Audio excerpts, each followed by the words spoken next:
안녕하세요. 쉽고 재미있게 우주 이야기를 읽어주는 우주 아줌마입니다. 그리스 신화 속 최고의 신이었던 제우스는 아주 많은 연인들을 곁에 두었고, 주피터라는 제우스의 이름을 가진 목성은 아주 많은 위성들을 곁에 두고 있는 위성 부자입니다. 오늘은 목성의 위성들, 그 중에서도 특히 유명한 4개의 갈릴레이 위성 중에서도 생명체가 살 것으로 기대되는 위성 유로파에 대해 알아보고, 다음번에는 가니메데 칼리스토 2호 위성에 대해 알아볼게요.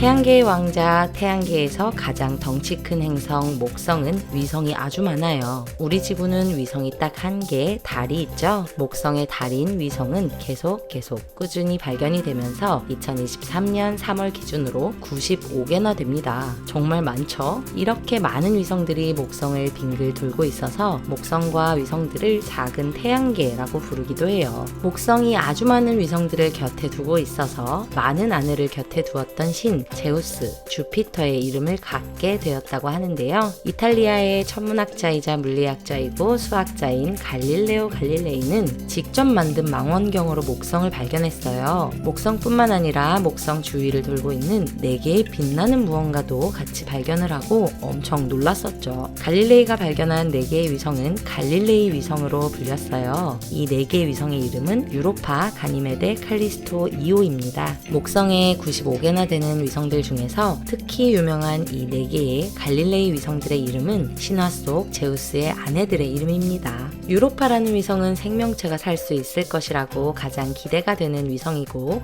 가니메데라는 위성은 태양계 행성들의 위성 중 가장 큰 위성이죠. 칼리스토라는 위성은 목성의 갈릴레이 위성 4개 중에서는 가장 목성에서 멀리 있고, 이오라는 위성은 화산 활동이 엄청난 곳입니다. 목성의 위성 전체 질량에서 이 4개의 갈릴레오 위성이 차지하는 비중은 무려 99.97%나 되는데요. 본격적으로 엄청난 4개의 갈릴레이 위성 중에서도 유로파에 대해 알아볼까요? 유로파라는 위성은 생명체가 살 수 있을 것이라고 기대가 돼서 특히 유명한 위성 중에 하나예요. 유로파 위성의 크기는 갈릴레이 위성 4개 중에서는 가장 작아서 달만한 크기라고 하는데 달보다 조금 작아요. 유로파는 제법 탐사가 많이 이루어진 편인데요. 1973년에 파이어니어 10호와 11호를 시작으로 보이저 탐사선도 목성계를 통과하며 유로파의 얼음 사진을 보내주었죠. 그 이후 1995년에 갈릴레오 탐사선도 목성 주위를 돌면서 유로파를 많이 탐사했고,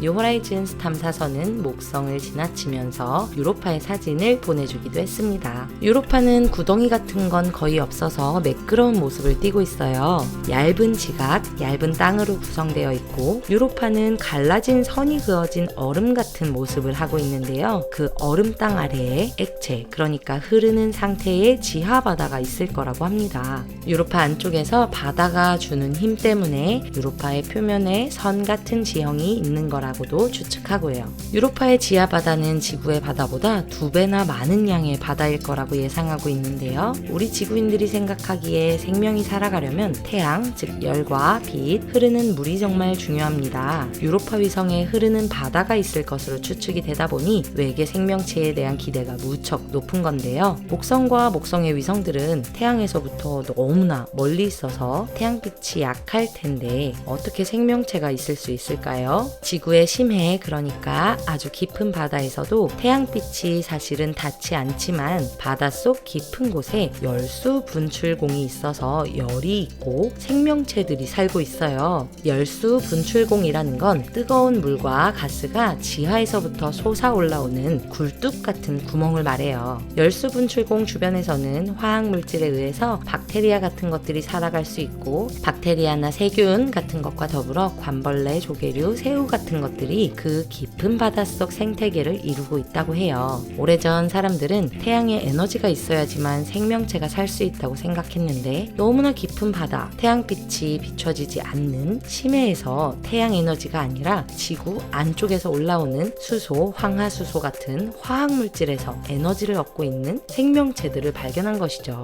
그런 걸 보면 반면 유로파 역시도 태양빛에서는 멀리 있지만 유로파 내부에서 미생물의 연료를 공급하는 열수구와 같은 것이 있을 수 있다는 추측이죠. 얼음 및 바다의 열수 분출공과 비슷한 환경이 있고 지구의 심해에 존재하는 미생물과 비슷한 생명체가 있을 것으로 예상하고 있어요. 어떤 행성과학자는 유로파의 바다에 단지 미생물이나 박테리아가 아니라 문어 같은 우리 지구의 바다 생물들 같은 것도 있을 수 있다라는 주장도 했었습니다. 최근에는 얼음을 뚫고 물이 분수처럼 솟아오르는 것이 관측되기도 했어요. 얼음 땅 아래에 물이 있고 열이 있으니 움직임이 생겨서 펑 하고 땅 위로 물이 솟아오른 거겠죠. 마치 엄청난 화산처럼 솟아올랐다고 해요. 목성의 위성 중에서도 유로파는 이렇게 생명체에 대해서 기대가 매우 높은 위성이에요. 그래서 유로파에는 또 새로 탐사선을 보내려고 하고 있죠. 가장 대표적인 유로파 탐사 계획으로는 유로파 클리퍼가 있습니다. 2024년 하반기 발사 예정이고 계획대로 잘 가준다면 2030년쯤 목성의 궤도에 도착할 거라고 합니다. 4년 정도 동안 유로파를 대략 50번 정도 비행하면서 연구를 할 거예요. 우주 아줌마, 탐사선이 갈 수 있다면 직접 착륙해서 탐사하면 되지 않을까요? 얼음이지만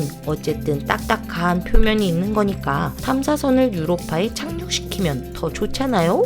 물론 유로파에 직접 착륙해서 탐사하는 것이 가장 좋겠지만 유로파에 도착하고서 유로파의 얼음 대략 20km 정도를 우선 뚫어야 하는데 그곳에서 얼음을 뚫는다는 게 어렵고 장비가 고장이 날 수도 있고 시간도 오래 걸리는 일이기도 해요. 또 유로파가 워낙에 방사능이 매우 심하기 때문에 탐사선은 그것도 이겨내야 하죠. 아마 유로파 클리퍼는 유로파에 직접 내려가서 착륙하지는 않고 유로파 주변을 날면서 탐사를 할 가능성이 높습니다. 유로파 클리퍼 말고도 유로파 착륙선도 계획 중이긴 한데요. 이 탐사선은 착륙해서 탐사를 하는 착륙선이기 때문에 유로파의 표면에 착륙을 해서 드릴로 얼음을 뚫고 물속에 로봇을 넣어서 정보를 알아낼 것이라는 계획인데요. 만약 정말로 유로파에 생명체가 있다면 지구의 착륙 탐사선이 유로파의 내부나 유로파의 외부를 오염시킬 수 있다는 걱정도 있습니다. 유로파는 목성에서 뿜어내는 강한 방사선 그리고 태양에서부터 멀기 때문에 추워서 유로파의 표면, 즉 땅에서는 생명체가 살기는 힘들 거예요. 하지만 그 얼음 아래 바다에는 우리가 모르는 생명체들이 살고 있을 가능성이 아주 높다고 예상되죠. 만약 생명체들이 정말 생겨났다면 바다 위로는 두꺼운 얼음 방어막이 있으니까 외계에서 오는 방사선이나 소행성 충돌 같은 것들로부터 보호받았을 거라고 해요. 대량 멸종 사건 같은 일이 거의 없었을 수도 있어서 생명체가 아주 많이 번성했을 수도 있다고 하고요. 2030년에 목성의 위성 유로파에 도착할 유로파 클리퍼가 너무나 기대됩니다. 우주 아줌마는 다른 우주 이야기로 또 돌아올게요. 구독, 좋아요, 알림 설정으로 또 만나요.